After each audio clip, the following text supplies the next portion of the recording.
Hello everybody, welcome back to the channel. So today I'm going to discuss how to enable third-person mode in the test range and its benefits. So I've seen a lot of videos on this and I decided to bring it up again because I feel like people have forgotten about third-person mode and I want to talk about how it can help you improve your aim as well as how to enable it. So I'm going to use it with Loba to obviously showcase that yes, this is in the current season.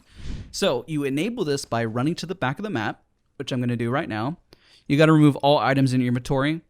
Look directly down at this bush, like directly down, and have crouch on toggle. You need to be crouched while looking down. Again, I'll reiterate, crouch while looking down with all items removed from your inventory.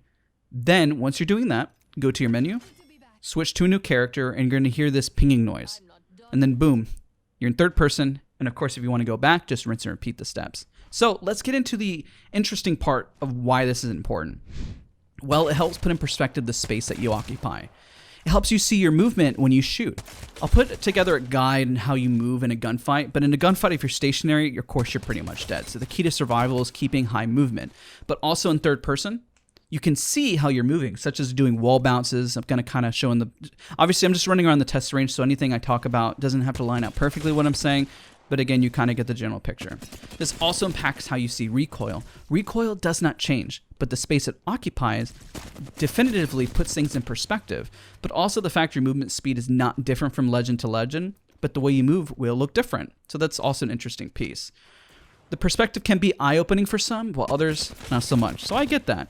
Of course, you should do some 1v1s because this also puts in perspective what you look like facing somebody from the opposing team. So fight your friends in third person and kind of get a feel for it. There's a lot of benefits here and there's a lot to learn. So just even doing it for an hour or two, now you kind of have that perspective. This is what I look like when I'm moving. Oh, this is how difficult it is to shoot somebody who's crouch spamming, or this is how I'm peeking an angle. This is how much of my body is exposed to the enemy. So kind of get a feel for that because it's going to be monumental to improve your gameplay and help you become a better gamer. Again, this is a short video, but I thought it was very important because everything we talk about on my videos is how you become a better gamer. And I think this is really, really important. I dislike third-person modes for most video games, but again, it's very eye-opening and very much teaches you the space that you occupy. So if you're playing Gibby, you can see how much more space you take up compared to a Wraith. And even as you do your crouch movements, the difference between Wraith and Gibby. And of course, if you're doing a wall jump and wall bounce and maybe moving around a bit more chaotically, how much more difficult it can be to hit somebody because you can already see just how much you're moving. So again, I won't reiterate again anymore, but in case you're skipping to the end of this video, just as a reminder, remember, remove all items from your inventory, run to the back of the map to the location that you saw on screen before, look directly down. Make sure that you have crouch toggled because you need to be permanently crouched while looking down. Then go to the menu, switch to a new character, you'll hear a ping noise, and then boom, you got your third person mode.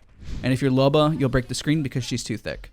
Anyways, guys, thank you so much for watching. Hope you enjoyed the video, and I'll see you guys next time.